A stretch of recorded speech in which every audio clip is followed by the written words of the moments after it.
இப்போ வந்து நம்ம சிப்ஸு தான் பொரிக்க போகிறோம். அதுக்கு வந்து ஃபஸ்ட்டு அடுப்பில் பேன் வச்சுக்கிட்டு அதில் 4 டேபிள் ஸ்பூன் எண்ணெய் சேர்த்துடணும். சேர்த்துட்டு அப்புறம் எண்ணெய் சூடானதும்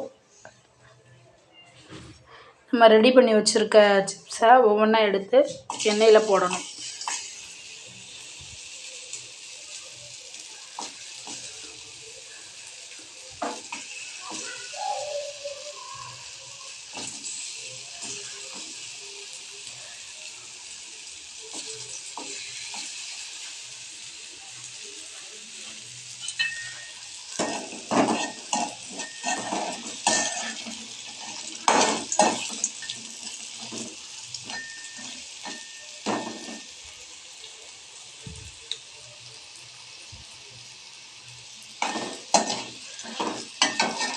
நம்ம அப்படி பொரிச்சு எடுக்கும்போது நம்மளுக்கு நல்ல டேஸ்டியான நல்லா கிரிப்ஸியான ஒரு சிப்ஸ் வந்து கிடைக்கும்.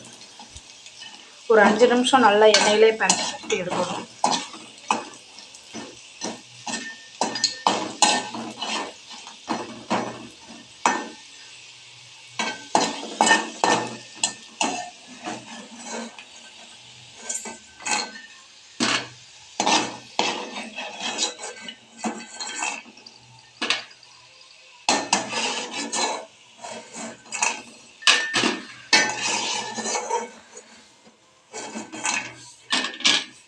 இப்போ நம்மளுக்கு நல்ல டேஸ்டியான சிப்ஸ் வந்து தயாராகிருச்சு.